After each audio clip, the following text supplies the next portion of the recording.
This video is going to be about a stop that I made in 2019 when I was traveling in northern Idaho. I went up near Orofino along the Clearwater River, which is part of the Lewis and Clark Trail. I made a stop at a place called Canoe Camp, and this is where Lewis and Clark and the Corps of Discovery stopped after crossing the Bitterroot Mountains. There's a good book I would recommend, Undaunted Courage by Stephen E. Ambrose. He, when he was young, became aware of read the journals of Lewis and Clark, and he and his family over the years have traveled and camped and rode horses over the trails, Lolo Trail, and they've canoed the rivers and such. Spent a lot of time with family and friends along the Lewis and Clark Trail. But after Lewis and Clark crossed the Bitterroot Mountains, they came to a place where they were always running out of food and such, and they I think they suffered quite a bit. But I'm going to read it. I think I can. I don't know if I should or not, but basically this book is cool because it has the approximate date and year of the events. And this was in September 1st, between September and October of 1805. Now, they had just crossed the Bitterroot Mountains, like I said, and they were starving. Well, I don't know if they were starving, but they were out of food. And I'm just going to maybe read a sentence or two and hope that it's okay. I'm on page 299. I mean, this book has cool maps that show the different paths they traveled.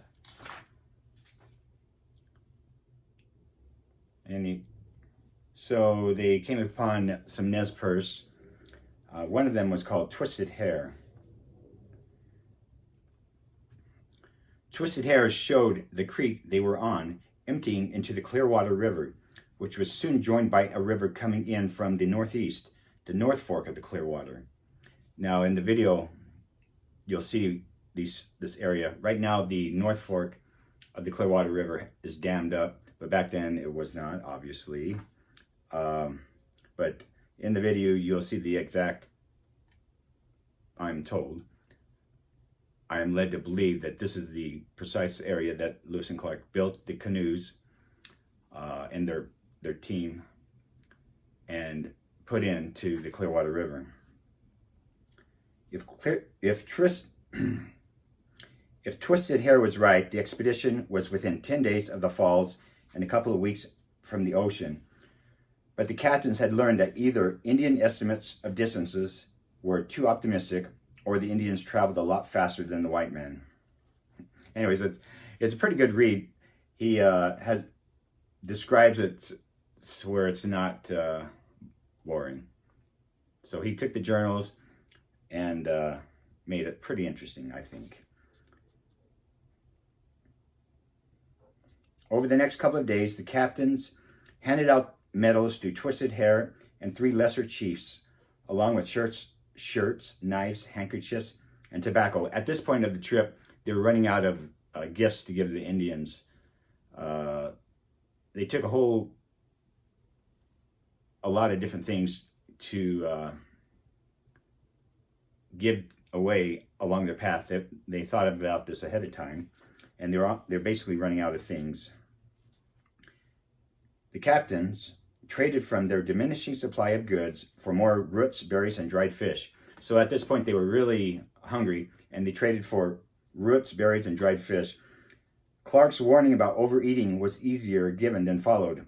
Lewis and his men gorged themselves and got sick, Lewis especially.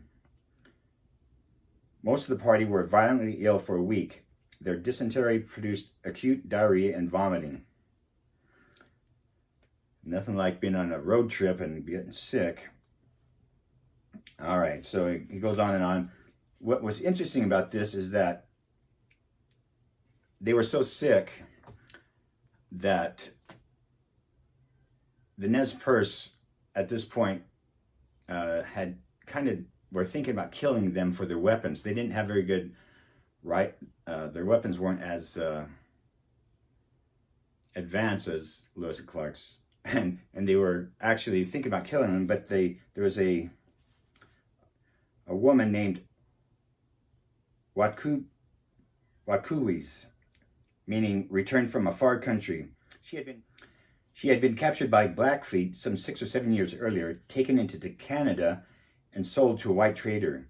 She lived with him, among other traders, for several years before somehow finding her way back home.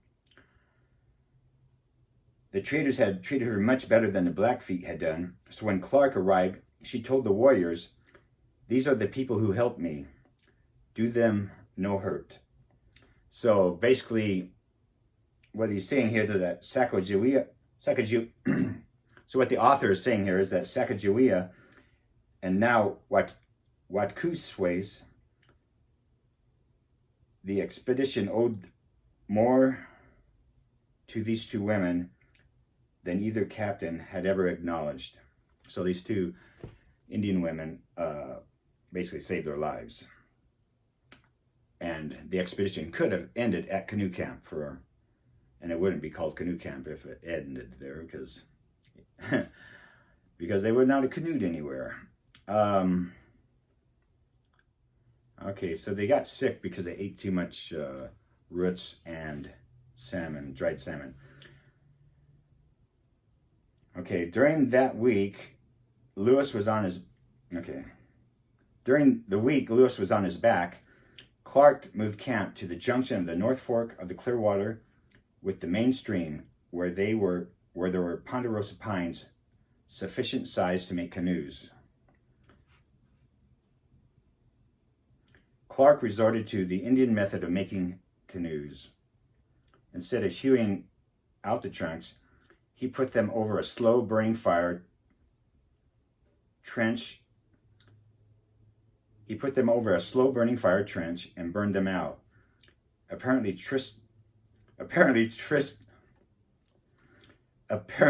twisted hair showed him how to do it.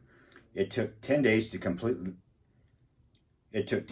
complete 4 large and 1 small canoe. All right. So this is the video of Canoe Camp.